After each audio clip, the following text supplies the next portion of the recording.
When I was going into ninth grade, I moved to a new town. And if I'm being a little bit more specific, I moved from a major city to a small town far away from where I came from. And if I'm being way more specific, I moved from another country to this one. And to be more specific, I moved from Venezuela and I did not speak the language at all. It was not cool, to say the least. And it's not only that I felt out of place, I felt invisible. Not cool, not great. Well, I was in ninth grade and I was the new kid in a small town where everybody was born and raised together. I was not in a good place emotionally. It took me a full year to finally find a group of friends. But before I found new friends, for several months I felt uncomfortable everywhere I went. I would walk the halls and everyone would look at me because I was a new kid, but nobody knew me. I wasn't the one who was good at sports or the one who had that great friend or who loved to play music. I was simply the new kid who talked a bit funny. Everyone else was observing and deciding if they would allow me in or not. I felt like a zoo animal or like a fish in a fishbowl. Everyone watched, but nobody was in there with me. You may have never moved to a new town or went to another school, but probably you can relate to how I felt. Now let's think back to when everything changed to being online. There was a lot of things that made that stretch of time difficult, but maybe one of the hardest things was not being there in the same place together. Wasn't it weird to be in class but not really in class? I had to use Zoom a lot, and sometimes I felt like I was invisible, just blending into the background until I had to talk. And then all of a sudden, everyone was staring at me, waiting for me to unmute myself. Maybe you felt like that too. It was this weird feeling of being unnoticed, just like when I moved to my new school. After a few weeks on Zoom, I think everyone got a little bit more comfortable. I began to see people turn off their mics or their video. Then I realized I could turn off mine too. It felt like freedom. Freedom to go to the bathroom, to get some more coffee, or just zone out. Don't tell anybody. But then I wonder, if I turn my mic and video and no one noticed, does it even matter I'm on this call? I think we've all wondered that before. Does anyone care what I think? Does anyone notice what I have to say? Does it even matter if I'm here? Do I even matter? Sometimes you feel like you're on the inside of one of those fish bowls, you know? You're what everybody is watching. And sometimes you feel like everybody else is on the other side. They think that you're there, but you feel like you're on the outside looking in at other people's life. Sure, there are times when we feel like the center of the universe, or we feel like we should be the center of the universe. The world should revolve around us. Like, we need a ride to the practice, right? Then everyone should stop what they're doing and then make it happen. Or if we're gluten-free, then the birthday cake at our friend's party should be gluten-free, right? If we don't like a movie, then it should not be there on an option to watch tonight. If we're honest, it's easy to feel like we're the center. But then there are times when it feels like nobody notices us at all. Maybe you look around at your friend's party, you know, the one that your friend said you had to be there, but they haven't even said a word to you. So that means you're at this party that you just had to be at, but it feels like no one would notice if you just disappeared.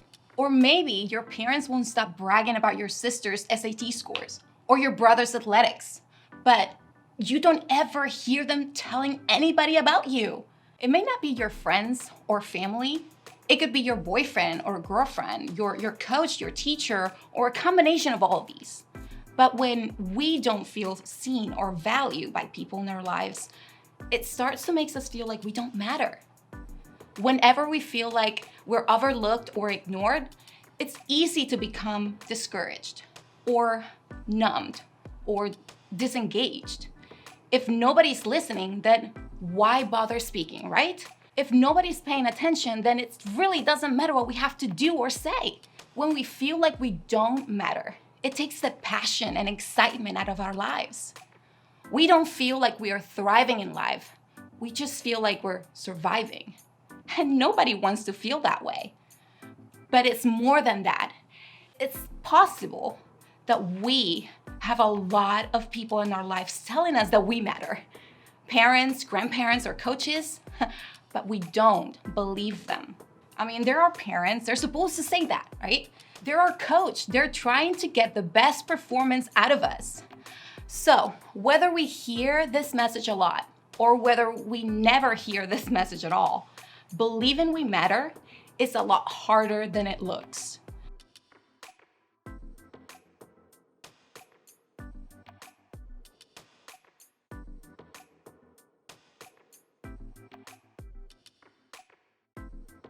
The good news is that today we're talking about someone who was very familiar with those same feelings we're all experienced. In this series, Afterlife, we are talking about Easter and everything that comes with this season. What many people would consider the biggest day ever for followers of Jesus, because it's the day we celebrate Jesus' resurrection. When he came back from the dead, he showed the world that he conquered death and that he is bigger and better than we could possibly imagine. More specifically, we're talking about people who encountered Jesus after his resurrection and the different life after they saw him. Their afterlife changed so much while they were still on earth. So today we're going to talk about a woman named Mary and her experience with Jesus before and after the resurrection. Now, before we do that, let's start with a little bit of context. The Bible is a collection of books. Those books are divided into two parts, the Old Testament and the New Testament. The Old Testament is a collection of books before Jesus walked on earth. Then Jesus was born, and the rest is the New Testament. The first 4 books of the New Testament are accounts of Jesus' life by 4 different people. In the church world, we call them the Gospels. Those Gospels talked about a handful of different women named Mary. Whoa, that had to have been a trendy name back then. There was Mary, who was then mother of Jesus. Then when Jesus was dying on the cross, there were 2 other Marys that were mentioned as well. One of them was named Mary Magdalene. Now, the truth is that there's a lot we don't know about Mary Magdalene. But one thing we know for sure is that she was a committed follower of Jesus. In fact, her name is mentioned more than any other woman who wasn't in Jesus' family. The gospel mentioned her 12 times. Luke tells us that she traveled with Jesus and helped support his mission financially. He also mentions that Mary had 7 demons driven out of her. Yes, that sounds crazy, but basically it means that she was an outcast before Jesus healed her. So I think we can safely say that Mary understood what it meant to be ignored and overlooked. But here's why we're talking about her today. All 4 Gospels records that Mary Magdalene was there when Jesus was put on the cross. 3 of the 4 Gospels says she was there at the burial. And all 4 say that she was the first to see Jesus resurrected. The disciples get a lot of credit for being Jesus' most loyal followers, but there was no other disciple around in the big moments of Easter as much as Mary was. And on the day we celebrate Jesus coming back from the dead, we should pay attention to one of the people who knew him best. But she doesn't get a lot of attention. In a lot of ways, she lived on the sidelines. If you don't pay attention to what you're reading, it just sounds like a bunch of women named Mary that nobody can keep a track on. But here's the thing. You definitely don't get the sense that she was a major player in the story. But she was. The Gospel of John, which is written by another one of Jesus' disciples, records that while it was still dark, Mary got up and went to the tomb. But when she got there, the stone that was placed in front of the tomb was gone. She didn't immediately say, "Of course, Jesus is alive." No, she thought that someone has messed with the grave and took his body. She went straight to Peter and other disciples to tell them, and they ran to the tomb. Sure enough, Mary was right. The stone was rolled away, the body was gone, and all that was left of Jesus was his grave clothes. And the other disciples left to tell the others, but Mary stayed there where she was, right by the tomb. As if the sadness of losing a friend wasn't enough, now there's this added trauma of his body taken or moved.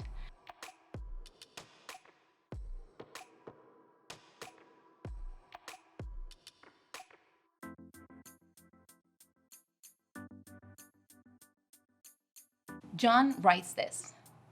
Now Mary stood outside of the tomb crying.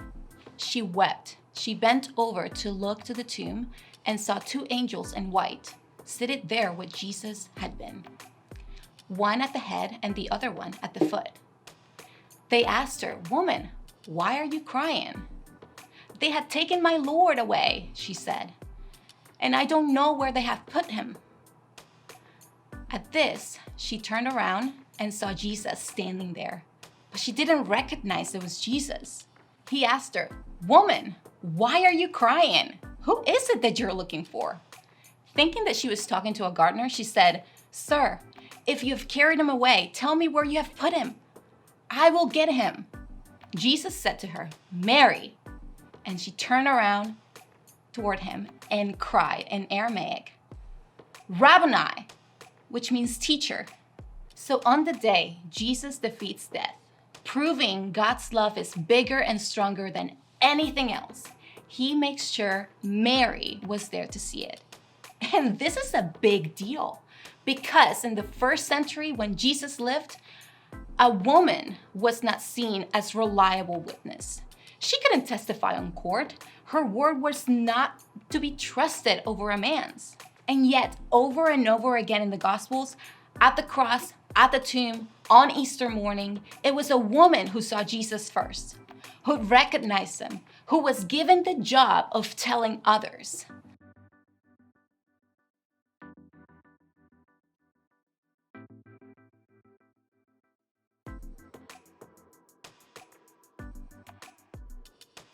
When the rest of the world saw women as unreliable, inferior, and untrustworthy, Jesus saw something different. He valued and elevated them.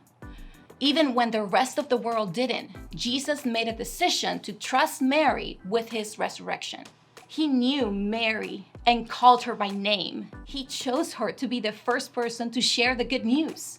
While others made assumptions about Mary because of her gender, her past, or anything else that would have written her out of the story, Jesus wrote her in as a major character. While others made assumptions of Mary because of her gender, her past, or anything that would have written her out of the story, Jesus wrote her in as a major character.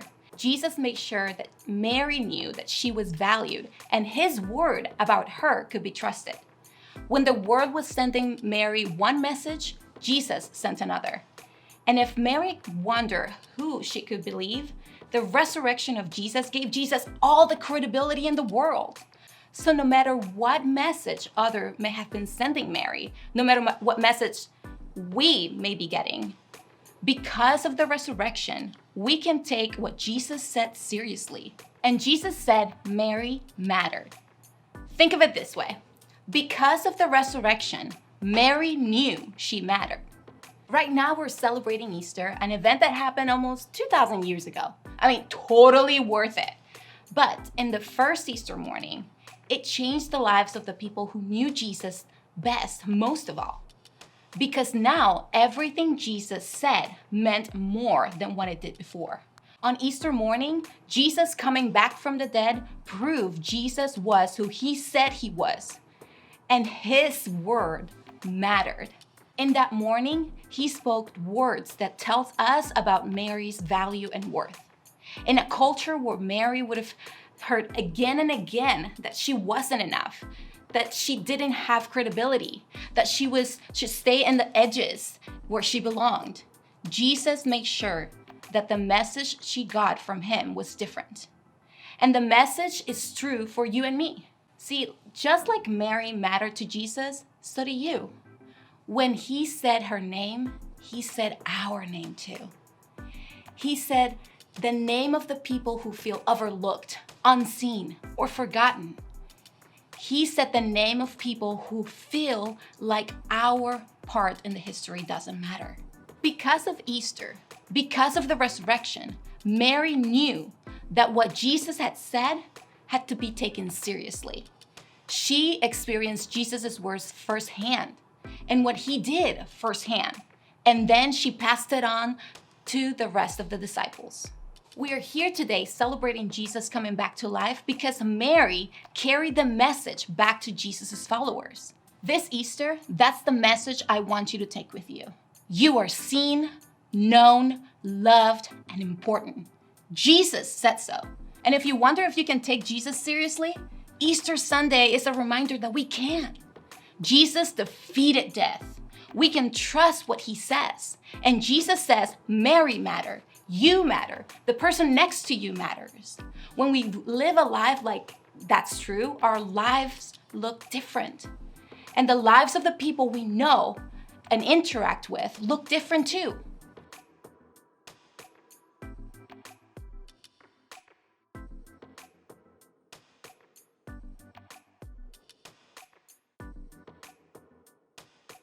I want you to think about how you treat yourself and others. Ask yourself some questions. Do you believe that you matter? Do you treat yourself like you matter? Do you allow other people to treat you as if you don't matter?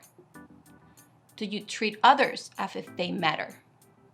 Are they people you treat like they matter more? Are there people you treat like they don't matter at all? What would it look like to start treating yourself and others like Jesus did? Like they mattered, starting today. What would change in your life if you really believe that you matter to God? And that because of that, the people around you matter as well. Would you become more confident? Would you be more patient in your relationships? Would you care less about what people say about you? This week, when you talk to your small group, I want you to think about what could change in your life if you really believe that you matter to God. Because of the resurrection, Mary knew that she mattered, and her life after that, or her afterlife, looked different. But make sure you get this. Because of the resurrection, you can know you matter too.